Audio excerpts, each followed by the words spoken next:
the final lesson from C.S. Lewis about faith. Actually, if you read the book, chapter 11 is titled Faith, and chapter 12 is titled Faith. He did not get verbose on the chapter titles. He had more to say about faith, and that's what he's going to call it. I had to name it something different because I needed to save the file, and I didn't want it to be faith over faith. But more about faith. We can review a little bit of what we talked about last time, and then just dive right in.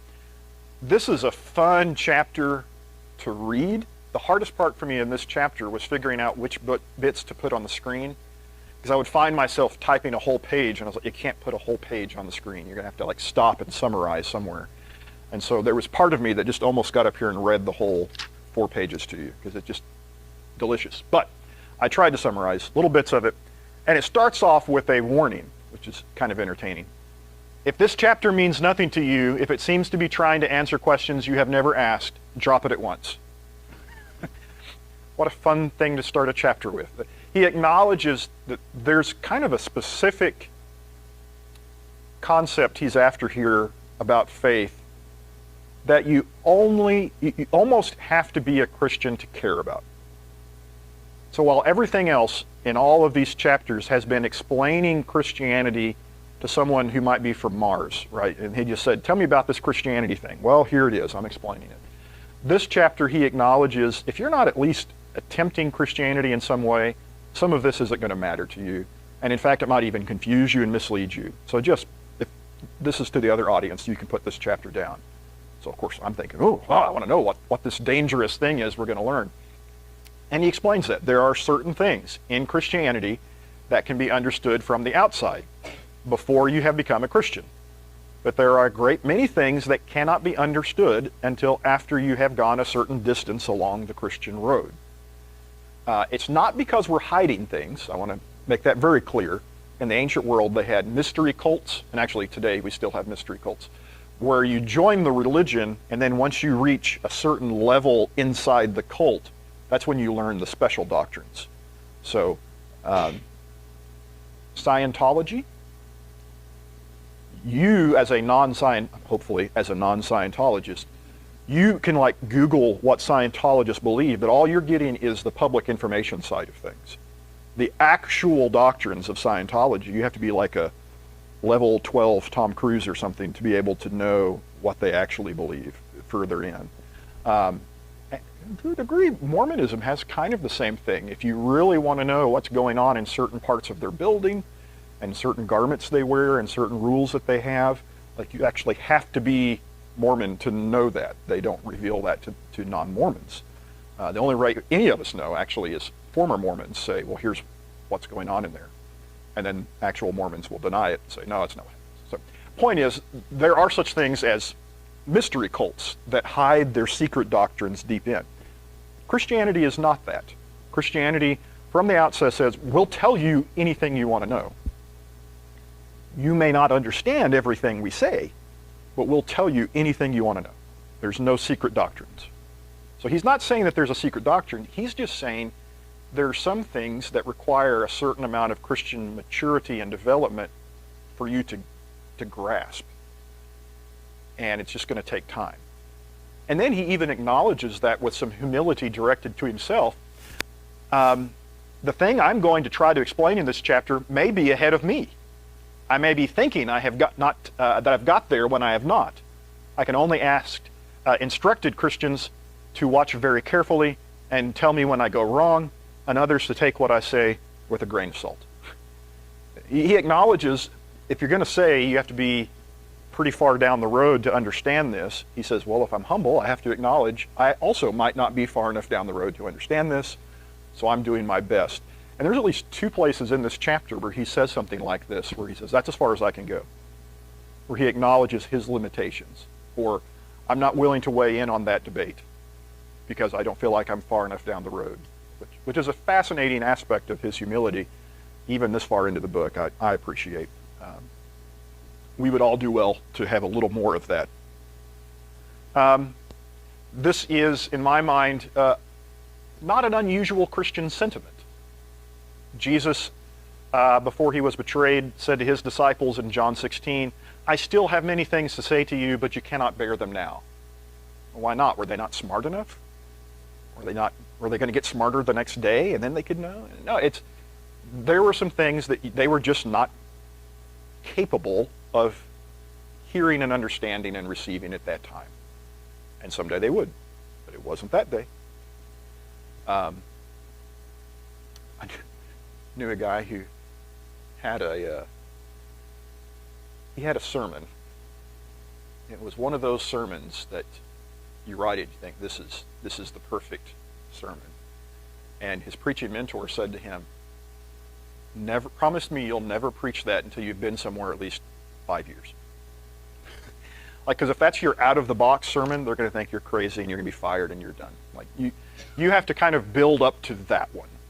And there are thoughts in Christian thinking that you just got to build up to, and it takes time. It's not an intellectual problem. It's a, who am I to even think this problem? You have to have some life experience.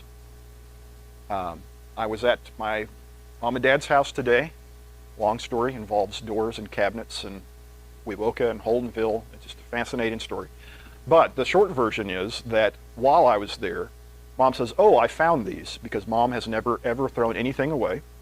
She found 2 essays I had written for my freshman English class in high school,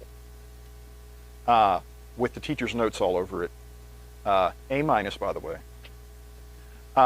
Guess what the topic was? Religion. Yeah. Yeah. It was an essay where I was trying to talk religion with my English teacher and persuade her that I knew what I was talking about. And read it again, kind of laughing. And parts of it I was like, that's not bad. And then parts of it I thought, oh, you were a freshman. Yeah. It wasn't that I was dumb, it's just that a guy that old can't know anything yet. Like, he can't have progressed any further. So, it was complete sentences, but it was still written like a freshman Christian in high school. And that's the way all of us are somewhere on that road, is the point that Lewis is making. Or here's Paul in Hebrews 5. About this we have much to say, and it's hard to explain, since you've become dull of hearing. For though by this time you ought to be teachers, you need someone to teach you again the basic principles of the oracles of God. You need milk, not solid food. For everyone who lives on milk is unskilled in the word of righteousness, since he is a child. But solid food is for the mature, for those who have their powers of discernment trained by constant practice to distinguish good from evil. And in this passage, Paul's actually upset about it. That is, not Paul, the author of Hebrews. I always say Paul. The author of Hebrews, whoever he might be. Mr. Hebrews says, or she, Mr. or Mrs. Hebrews says that he or she is upset that they are not further along than they should be. Recognizing there's a progression and that some people aren't progressing. I'm going to say he, quit it. He is unhappy about that, right? That you have to progress. But then at the end, he explains, how do you progress? Is it by thinking really hard and knowing a lot of things? But who have their powers of discernment trained by constant practice. Like, there's some spiritual muscles you just have to use to develop. It's not an intellectual thing. You actually just have to practice your faith a little bit in order to get to the next step. And I love that. He doesn't say you haven't studied hard enough. He says you just haven't practiced. You haven't used that particular muscle to know right and wrong. So I got things to say, and I can't tell you. If you read Hebrews, I got to spend 4 chapters on Melchizedek because you don't know what I'm talking about. And he does, or she does. Okay, so with that in mind, Lewis has warned us this one might be deep. It's not complicated, it's just deep, if that makes sense. Let's review where he left us last time talking about faith. Remember, he said there's 2 basic definitions of faith. A lesser first definition, and then a greater, higher definition he wanted to get us to. The lesser definition was accepting or regarding as true the doctrines of Christianity. Like, just affirming, yep, that's true, is at some level what we call faith. And he says that's a pretty lousy definition of faith, and if that's all you got, we're in trouble.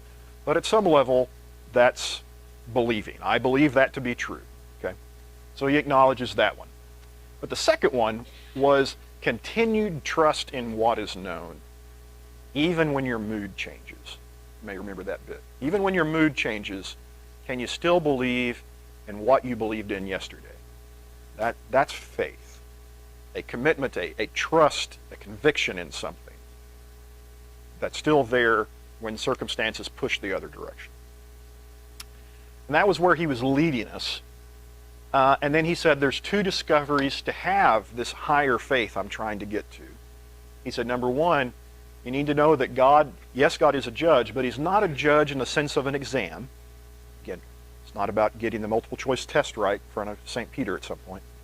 Nor is he a judge in the sense of someone you're going to barter with, where you say, here's some good stuff, now give me some good stuff, and we'll be even. So much merit for so much salvation, or whatever.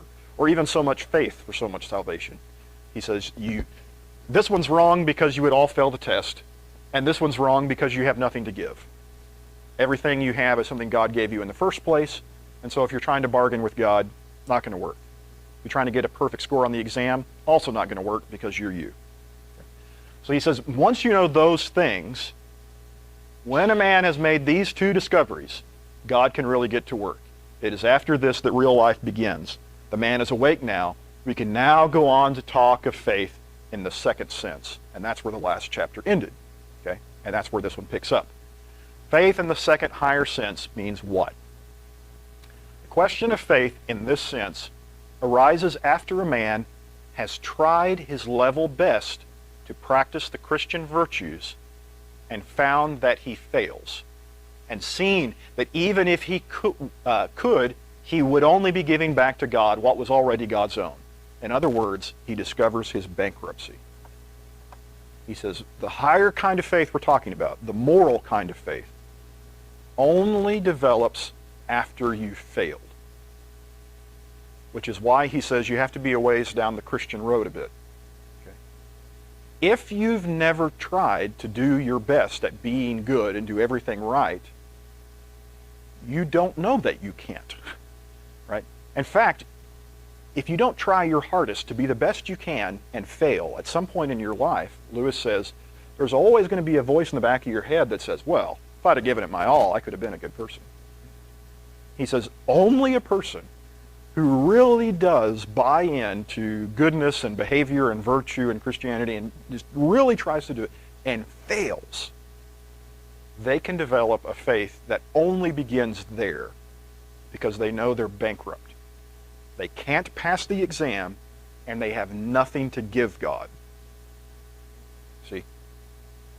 A point of despair of, I am in fact a moral failure. That's where the part of this second kind of faith that he wants to talk about begins.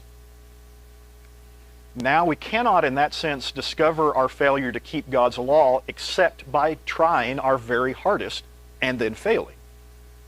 The road back to God is a road of moral effort, of trying harder and harder, but in another sense, it is not trying that is ever going to bring us home.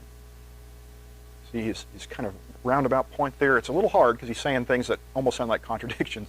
He says, in order to know that trying your very best won't work, you have to try your very best. In order to know that you can never be good enough to please God, at some point you have to have tried to have been good enough to please God and failed. This now explains a little of the mystery of some of Lewis's previous statements. In another chapter he had said, good people know about right and wrong, sinners know about neither. And his point was, like, there's some things you only learn when you've tried to do right and failed miserably. If you're not trying, you never learn this lesson. You have to fail. You have to do your very best and fail, and then you can learn something. All this leads up to the vital moment at which you turn to God and say, you must do this, I can't. He says, at that point, where you've done everything you can possibly do and recognized your own failure, there is an opportunity for this higher faith to actually begin. I can't pass the test. I have nothing to trade. So either I'm doomed and I walk away from God forever and never try again, or I trust that he's going to make this work. Those are the only two choices at that point. When you say, I am absolutely bankrupt, you either wallow in it and say, this is what it is, I'm filthy and I'm terrible and I'll stay that way, or you say, I don't know what else to do. And you turn to God and shrug. And he says, that is where faith actually begins. The holy shrug. Tell you a story. I shrugged yesterday, or it was Tuesday. I think it's the first time I've ever caught myself shrugging during a prayer. Like there's nobody watching, and yet I had reached the end of human language. I was trying to pray for Bud and Judy, and I was trying to say something, and every time I tried to say it, even in my head with no one listening, I realized what I was saying might have been heresy. So I was like, okay, God, I didn't mean it that way. And I would take it back, and I'm like having this one-way conversation trying to say what I wanted to say to God. What I kept trying to say was, God, I know you don't hand out like medical healing based on personal merit or anything. But if you wanted to give anybody bonus points, Judy probably deserves a few. And then as soon as I would think that, I think, man, that's not the way it works. God doesn't bless people based on how many years they directed CBA. That's not how it... And so I would like try to rephrase it and say, what I mean, Lord, is they're really good people. So maybe, okay, what I mean by good people is, and I kept rephrasing it, and finally, in my own prayer, I stopped talking and I shrugged and just said, and I realized this moment of beautiful insight. He understood my shrug better than anything I had said up to that point. But he got what I was trying to say. I believe that he was trying to say, you're trying to say a nice prayer for somebody who's really nice. You're not trying to reverse the doctrine of grace in this prayer. You're just trying to say a thing. And I think he got that. And, you know, the holy shrug, okay? That's what Lewis is saying. Like at some point, you have to reach the end of your rope. And that was a very minor example, but like of absolute personal despair. Not just, I don't know how to pray for somebody, but I can't do anything right, I'm bankrupt. And you look up and you shrug, and he says, oh good, you figured it out. And now, actual faith can begin. Now he says, do not, I implore you, start asking yourselves, have I reached that moment? A man who starts anxiously watching to see whether he is going to sleep is very likely to remain wide awake. So you can't sit there and say, have I reached it yet? It's not some kind of like moment of Zen where you just, yes, now I have reached level 10 Christianity and I've got it now. Good. That was it. That was my moment. It doesn't work that way. He says the faith never develops that way. He describes it like growing up. When did you grow up? What day was that? Anybody know? 3rd grade. That was the day I grew up. Tomorrow, I'm still waiting. Soon, perhaps, right? Lucas is both 13 years old and 1 month old, I'm convinced, because just yesterday he was 1 month old. Somewhere in there he grew up, and I don't know when. But the other day, he couldn't find any pants to wear for school and wore my pants, and they fit. And I said, that is not okay. You are still 1 year old. Okay? When did that happen? Well, I can't put a day on it when, there. Now he's 13 and he's all grown up. I can point to a birthday, but I can't point to the event where you say, that happened, didn't it? When did he get there? He says, the thing I'm talking of now may not happen to everyone in a sudden flash. It may be so gradual that no one could ever point to a particular hour or even a particular year. I mean, you may, he says, hey, Paul, going down the road to Damascus, flash of light, struck blind, Jesus speaks to you. He says, yeah, okay, if that happened, that's pretty good. You can point to that one. And every time somebody asked Paul about his faith, he would tell that story, right? So, well, I was on the road to Damascus and this happened. Most of us don't have a road to Damascus moment. It's this slow series of events over time that add up. I have a missionary friend who liked to use the metaphor of tea. He says, when does water become tea? Like at some point it's clearly water, and at some point it's clearly tea. And I'm not sure when it changed, but I can tell when it's done. And he said in their missionary efforts, they try to take that philosophy instead of really getting hung up on when did they become a Christian. Like if we can just keep teaching, maybe we'll look back and say, oh, there it was, and we passed it. Like they became believers in a mature sense without us noticing. And I thought that was an interesting point of view to just recognize that it is a process. We get really hung up on moments and decisions. Like at that moment, I did it. And Lewis says, a lot of actual Christian maturity is slow, and you only see it in hindsight. You say, oh, I got there. He says, so don't look for it. Don't look in the mirror and say, have I grown up enough yet? That's the worst thing you can do. Just keep growing. It is the change from being confident about your own efforts to the state in which we despair of doing anything for ourselves and leave it to God. He says, that's the shift. Somewhere you realize, I can't do this. Now he does have a whole paragraph about the phrase, leave it to God.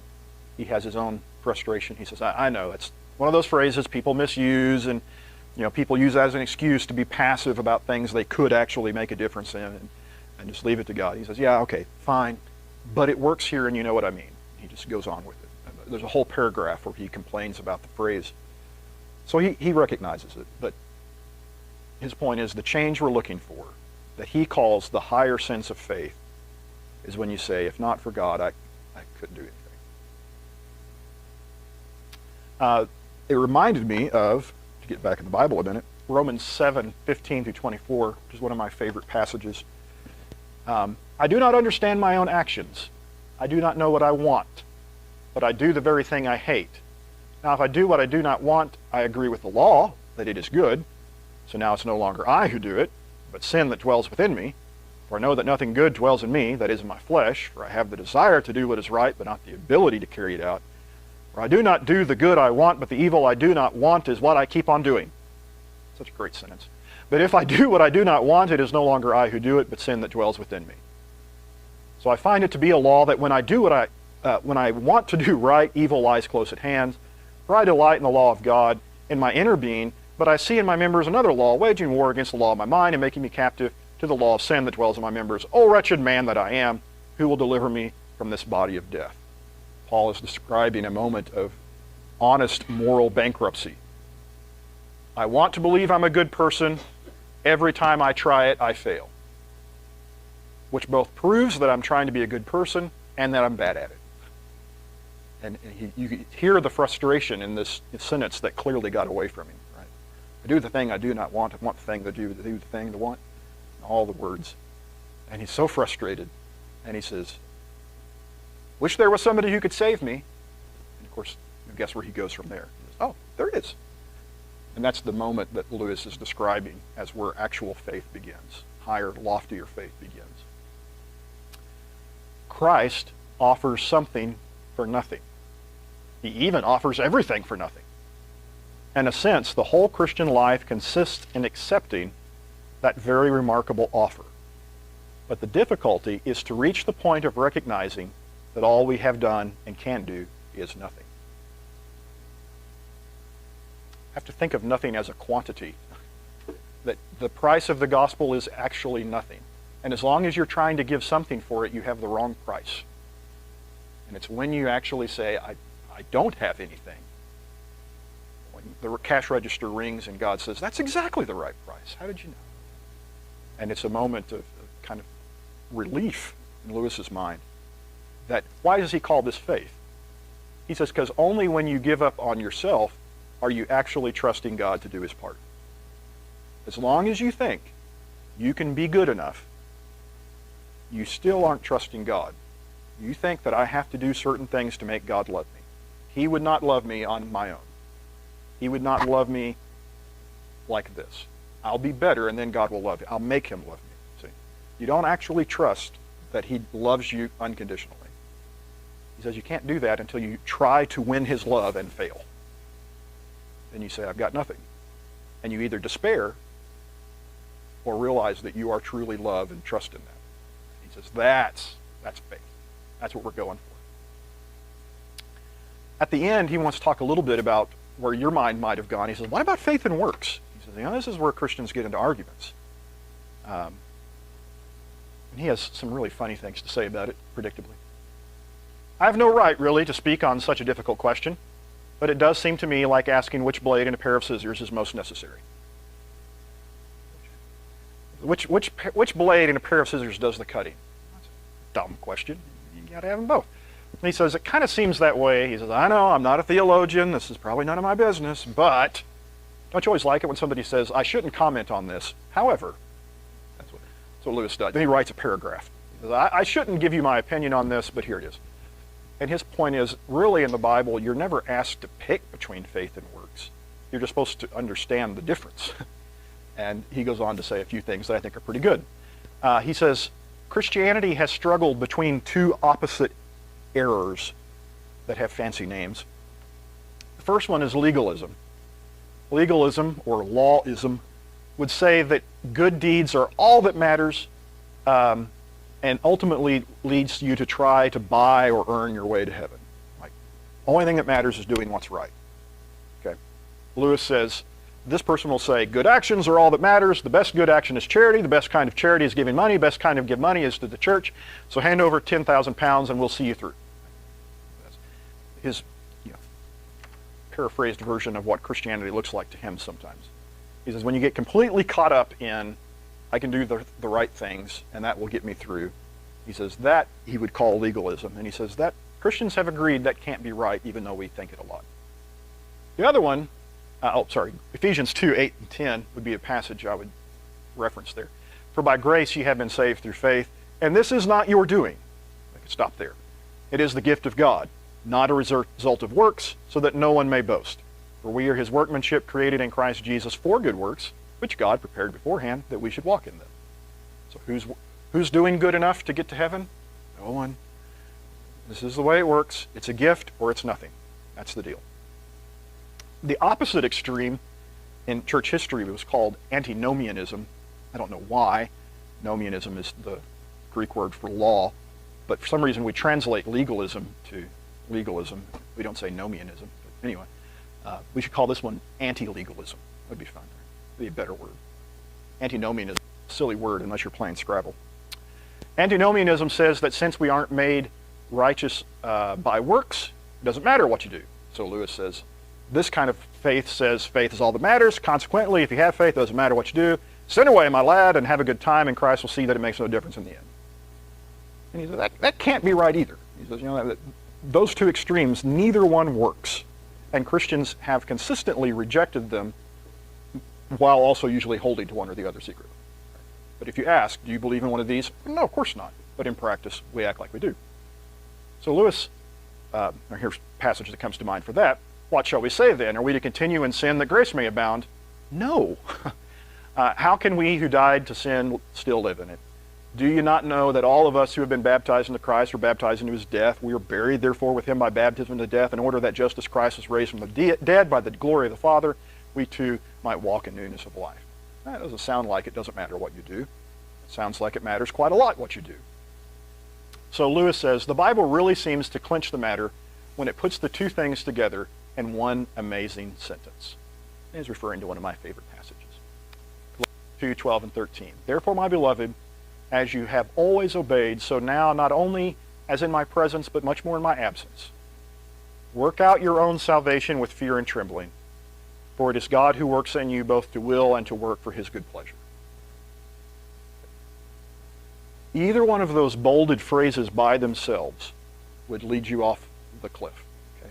The first one, work out your own salvation, makes it sound like it is entirely up to you. It is yours and yours alone. Figure it out. Get yourself saved. The end. Right? If that was the only part of the sentence, that would be the doctrine. Go save yourself. Full stop. If the second part was the only part of the sentence, hey, it's God who works in you. You can't do anything anyway. So just sit there, and God will either save you or he won't. If he wants me to raise my hand, I will. If he wants me to put it down, I will. If he wants me to teach class, I will. If he wants me to go home, I will. I'll just wait and God will do it. And Paul puts both of those in the same sentence. You need to work out your own salvation as if it entirely depended on you, while at the same time knowing that it entirely does not depend upon you. that you couldn't even do the good thing you're doing. It was God who wanted you to do it. Both in the same sentence. I mean, this word is actually, this is the killer to me. To will. Will as in like free will, that thing I'm supposed to have. Paul says, kind of, it's free-ish. It's, if you do something good, it was because God was in you, helping you will to do his will.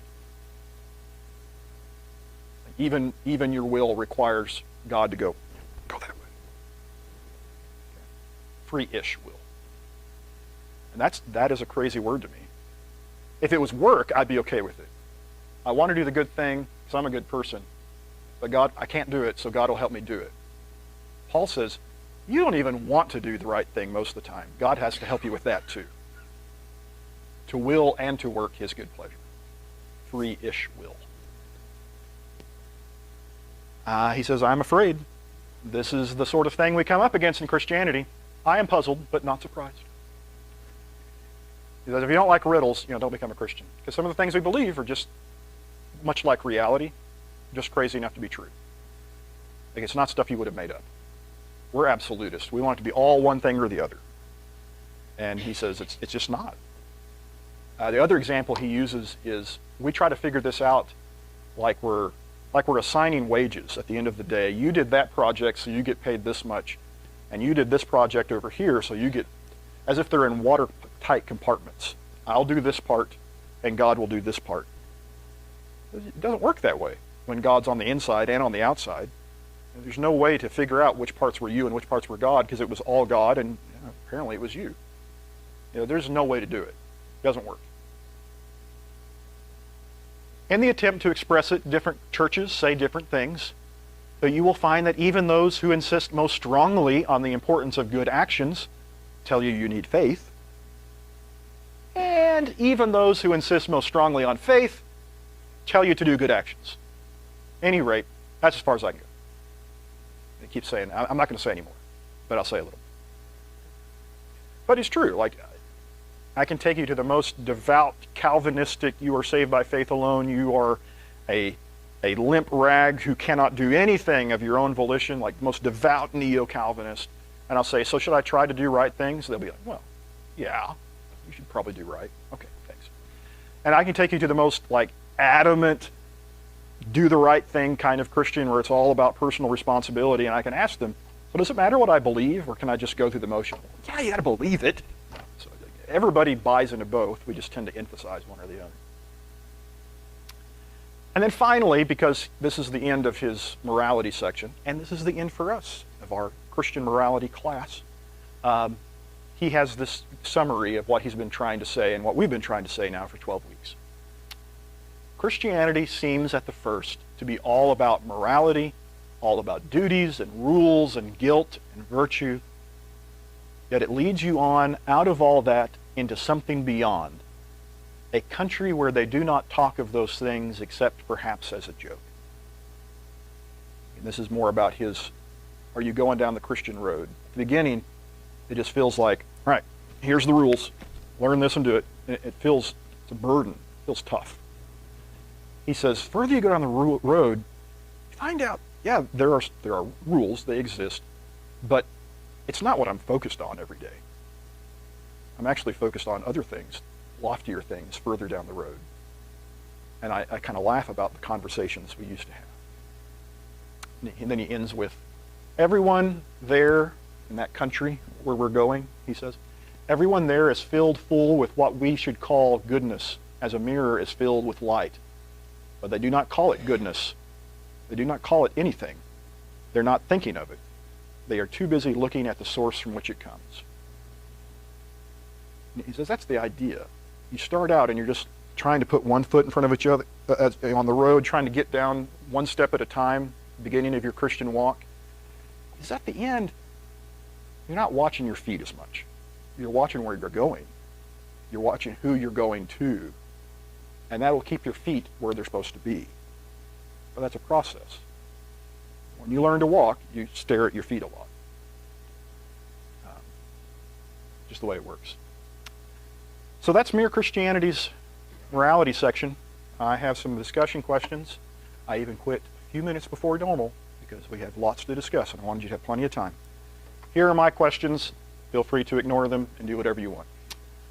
Well, number one, I'm kind of curious, what do you make of Lewis's idea of faith in the higher sense?